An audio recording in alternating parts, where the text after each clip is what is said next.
Today, I'll show you a full range of design criteria and trade-offs for making traditional martial arts bows to practice fire contact staffs from 5 feet to 4 feet, from $5 all the way up to around $10. They're a lot of fun, and there's no reason to buy one of these because you can customize one of your very own for much cheaper. Interested? Here we go. One thing you're going to notice that I was surprised about is that the weight of a 1-inch 4-foot long dowel can be significantly different. Got these at the same store at the same time. This one weighs 270 grams and this one weighs 373. It's over 100-gram difference between these two dowels that were bought at the same time. Your choice on whether you want a lighter dowel or a heavier dowel. And sometimes it's hard to tell, even though this one weighs 4 ounces more than this one. Here's a piece of gray PVC, 420, a little heavier than the heaviest dowel, and an aluminum 1-inch pole, 369. And then for comparison purposes, here's the 5-foot staff. I'm going to use a white one, 480. For stick wraps, you have like a tennis wrap, comfort grip. It's got a nice rubbery kind of feel to it. You've got back grip tape. Now I got this on sale. Usually this runs around $4. This is around $5, $6. Then there's hockey tape. And it comes in all sorts of different colors. I just happen to have red and black. Also have white. Get about this much for about $4 to $5. Get it at any ice rink, or you can buy it online. I'll post below where you can get this. You might think about using duct tape or electrical tape. I think this is going to be too slippery and it's not going to have enough cushion to it.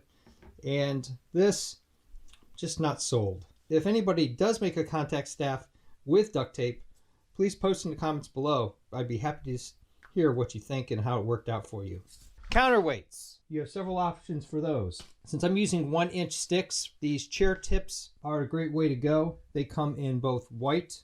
Sometimes you can get them in clear and black. I'm not sure that the clear ones will hold up because they're a little lighter construction, but you can also turn them silver, and I'll show you how to do that. The other thing you can use is washers. These are 3/8 inch washers. Shout out to Michelle Krista Smith who used these washers and putting them as counterweights at the end of her sticks.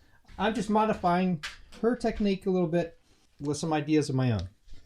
These heavy-duty anti-skid pads, they look like this, and the great thing about it is that you can stack these washers up, put them on the end, just screw them into the dowel. If you're using a PVC or a metal pipe, you can put a dowel in there, glue it in place. So these washers weigh anywhere from 4 to 5 grams. This one here, 5 grams. Screws are typically around 2 grams for 1 inch. This is a chair tip, so around 29 to 30 grams, which means it's equal to 6 washers. Now the great thing about the chair tips is you can make it so that it slides on and off the pole, and then you just put them in here if you want to add weight, and then just push them on.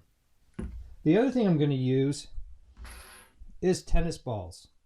Tennis balls weigh about 55 grams. I use tennis balls for all sorts of end grips, counterweights, but the problem is that they're round, so they're hard to drill.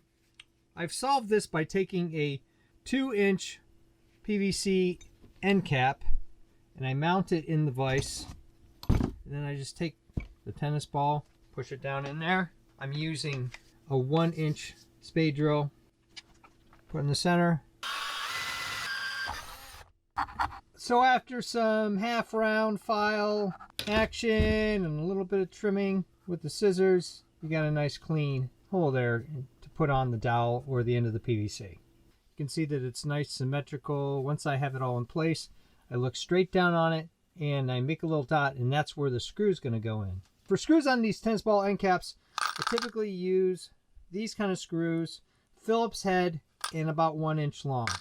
Okay, hopefully you can see that I've got a little hole here. What I did is I took a washer and I put it on the top like this, and then I use a screw and just make a hole or a divot, either tap with a hammer or whatever. Then that will give me the position to put the drill bit into so that it doesn't slip around. In close and depth on contact staff finishes. You can certainly go with the wood, white pipe, or gray. But a lot of people seem to want to go for that silver look, or in this case, aluminum. So let me show you some options there. You could use aluminum tape. This is HVAC tape, and just run some lengths. You're going to have to probably use 2 of those. Or you can use this great product, not a paid advertisement, Rub and Buff. But I wanted to show you up close some of the results. So here's Rub and Buff on the white PVC tubing. You can compare it to the actual aluminum.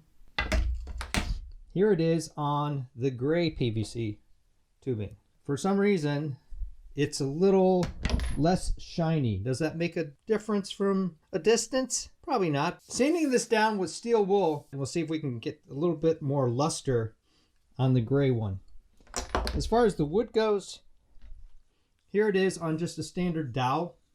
And it's shiny. It's not as shiny as this. Well, maybe close. But I also hit this wooden dowel with steel wool and then wiped it down real good with a cloth so that we can try to get a little more luster and more like this on the wood. Here is a black chair tip, and here is a white chair tip, before and after. Again, the great thing about the chair tips is that you can pull them on and off and adjust the weights almost on the fly. It's quick and easy, and if for some reason you're having problems taking them out, just take a screwdriver and then boom. Now that I've showed you all the bits and pieces, it's time to start assembling some contact staffs. So I've been thinking about this, and I'm going to do 4 variations. So we're going to have 3 4-foot long ones and 1 5-foot long. This is going to have tennis balls on either end, and it'll be the heaviest. Heavy duty anti-skid pad on. And so what I'm doing here is I'm using double-sided tape because it weighs practically nothing. In order to keep these washers in alignment, make sure it's nice and flush, lining it up, pressing it down.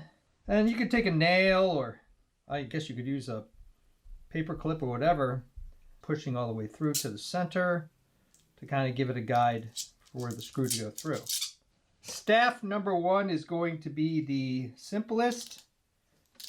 This pre-drilled hole really makes this a lot easier than it would have been otherwise. Again, the heavy-duty anti-skid pads protect the stick from being damaged, but also to protect, if you're doing this inside, wood floors, anywhere, you're not going to damage it down. So you want to make sure that's all lined up nice. Crank it down really solid, and I'm pretty happy with that. I'll probably have a follow-up video where I assess which contact staff I like the best and why, or some trade-offs. I don't think you need a lot of weight on the end, and I'm using 1-inch screws. These came with 3/4-inch screws, and I just didn't think that was long enough. So now I'm going to figure out where the balance is on this. Okay, you could use your finger, but there's a better way. Great thing about these videos is that as I'm doing them, I usually come up with ideas on the fly to make things better. Clamping this ruler down, and then I'm just going to balance it this way. You want something with a relatively thin edge, and you want to make sure all objects are clear on your side. See, that's Michelle C. Smith will say that, you know, a lot of times catching and not catching is millimeters. So you really want to try to get this stick on the center line as much as possible. And obviously when you buy these, you want them to be as straight as possible. Now, how much to wrap on either side? I'm thinking if we do a foot, that's too much. Let's try 8 inches on either side. So I'm going to use hockey tape on this one. Permanent marker, I've marked the center, and then I'm just going to kind of go around like this and wrap it as if it was a hockey stick or any kind of other stick. The cloth really kind of helps with the grip, especially if you got sweaty hands for some reason. Here I go. I'm going to do this side and that side, and then I'll come back and show you what it looks like. Tape on both sides. I put it back on the balance beam, and it's spot on. You might notice that I actually left a little natural line between the tape on either side to help me with the center line. Originally I thought 8 inches was going to be enough. It may be. I mean, the whole idea of trying to keep this thing spinning, you want to focus into the center of the stick. I might actually go out to 10 inches on either side, but we'll see how it works for now. So the next stick I'm going to do is the 5-footer. First thing I've done is I've measured the end components before the balloons get on there. I've got the dowels that I made 3/4 inch. They're all ready to go, so they fit in there real snug. Then I'm going to use some gel super glue to put those in place and then screw those guys in, and I'm going to figure out what colors I'm going to do. And I've also put a small washer there just to help a little bit prevent that screw from pulling through. I'm going to figure out how long I'm going to make the tape. In this case, I think I'm going to use the over grips for tennis rackets. First thing I'm going to do is put these dowels in and glue them in place so that they're ready to go. Because it takes about 30 seconds you got to play with, but then it takes 30 minutes for the gel super glue to really kind of solidify. Put a little dab of the gel glue. Doesn't take much. There. Maybe on the other side. And that's the great thing about using cloth tape. It absorbs between the dowel piping and it will just go right in. So just push that in carefully, line it up as best as you can so it's flat. Try not to get sticky super glue on you. Do the other side, and we're ready to start for the next step. I've centered this up again. I've got the tennis balls just put in place. They're not screwed down yet because I need to make some marks. So I've got the center here. I've also decided I'm going to use my black comfort overgrip. Rub and buff on the ends here. I'm going to go out the length on either side, so I'm going to use 2 of these things. And I have to mark here how far to do the rub and buff. You want it to have just a bit of overlap. And whatever these grips go out to, I'm fine with. So got those on there. And I've also decided I'm going to do red on one side and blue on the other. You could use any colors you want. You could use the same color. You could do red, red, blue, blue. And this has got a nice rubber grip to it. So we'll see how that works compared to the hockey tape. So you got to take this plastic off. And it's very sticky. But it's just going to go around like that and overlap it just like we did the hockey tape. Okay, so I've done 2 of them. Very grippy. Like it, I think.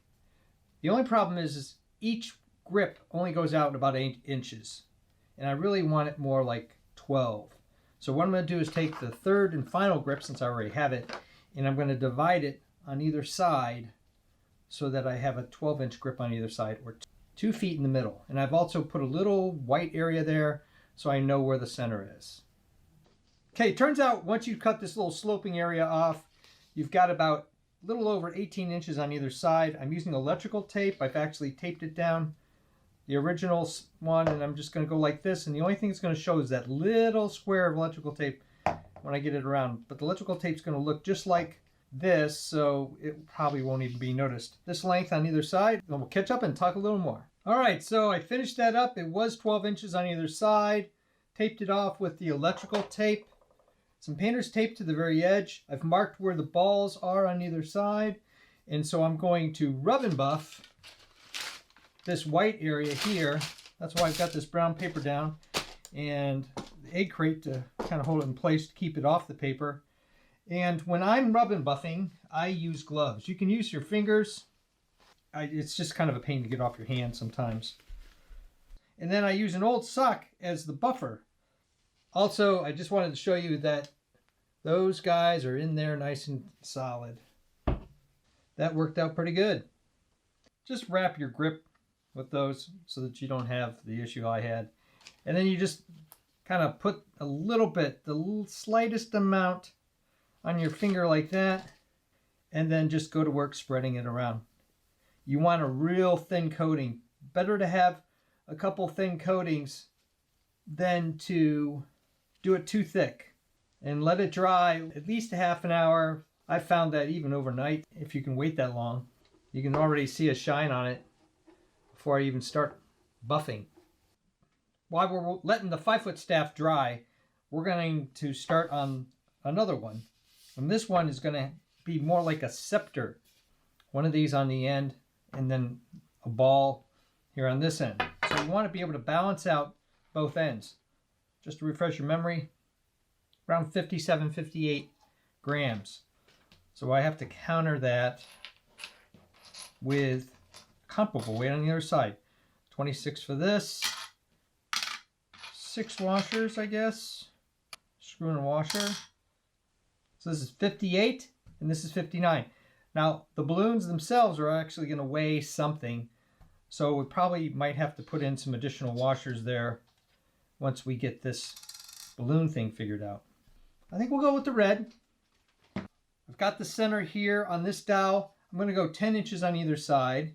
I'm going with gold rub and buff, just so you can see a difference between the two products. Based on the previous contact staff, I'm going to rub and buff first before I go and tape. Let me hit it up for you and I'll show you what it looks like. So there's the gold on the stick and on the end. So while this is drying, we're going to do the gray one next. I'm going to follow the same technique, only I'm going to do black in the middle with these chair tips black and then silver. And we'll put silver rub and buff here on the ends, kind of like what we're doing here. Okay, so we're back. Let these dry. Since the gold's kind of the odd color and the other two are silver, I'm going to start with the gold and finish that build first. I mean, it really shines up well. If for some reason you bit up on the staff, you can always quick repair it by just either sanding it out or just smoothing it out and then putting it on. So here we go.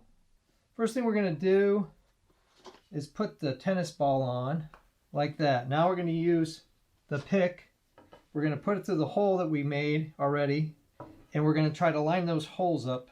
See, now I know it's right there. I move it down, push it down in place. The pick's locked in there, right there where the screw's going to go.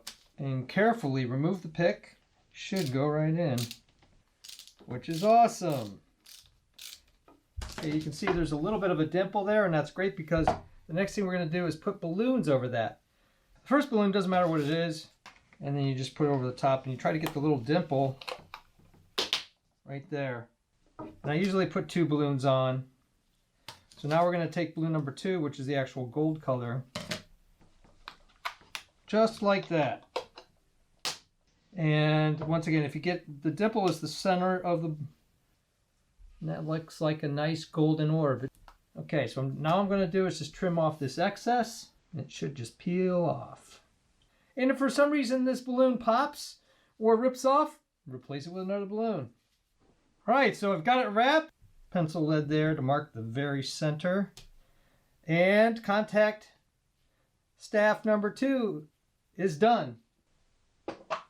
For this one, we're just going to use the straight chair tips. It's going to be weighted just with those. So each one's 26 grams on either side. So all we do is just slide that over the top, put one on the other side. And sanding down this pipe really made a big difference on the amount of shine that comes out of the gray pipe. So this would be a black and silver motif. So I'll tape this one next and then show you the results. Finishing up the last one, I did the same thing on the tennis ball that I did before with the Scepter. Yeah, 12-inch balloons are the key here. The 9 inches just don't work. They're a little just too small. By the way, this balloon trick works on lacrosse balls if you want juggling balls, but you don't want them all look orange. Even at a distance, but even up close, this so much looks like metal and not pipe. It might be a great option for my Beskar staff if you didn't want to use electrical conduit. By the way, if you're interested in my Beskar staff, I'll post the link up there and down below, and you can see how you make that build for about $15. So here it is. It's a little shaky. You can see a little bit of a vibration, but I think I'm fine with that as long as it's centered. Let's see if it's right centered. Yeah, still at the center point. The balloons, the dowels, and the tennis balls really kind of come together in a nice combination. Now this is more of a contact staff for juggling flames and things like that, a practice staff. Compared to this guy, which is 4 feet, I think they're going to be a lot of fun to play with. And now that I have a couple, I can go out with friends or family and have them all try them out and figure out which ones are the best. This is part of my triple nickel. 5 minutes a day, 5 ideas or concepts that I want to learn for 5 months, trying to perfect a certain level of skill set. I'm not thinking 10,000 hours, expert level, but maybe enough to look like you kind of know what you're doing. Stay tuned for more triple nickels coming soon. So here are the final results. I'm really happy with all of them. The great thing about everything I've shown you, from the cheapest, which is probably around $5, to this one here with the grips and tennis balls and balloons, probably around $10. But it's a wide variety of design trade-offs. And you can make a scepter, great for cosplay, but they're just fun for tooling around. And a great skill to learn about balance and coordination, and fairly inexpensive to do when you make it on your own. Thumbs up and comments always appreciated. If you're interested in sports designs, coordination, martial arts, cosplay, props, making and breaking things, designs of all kinds, home repairs, check out my channel and please subscribe, because you never know what you're going to see.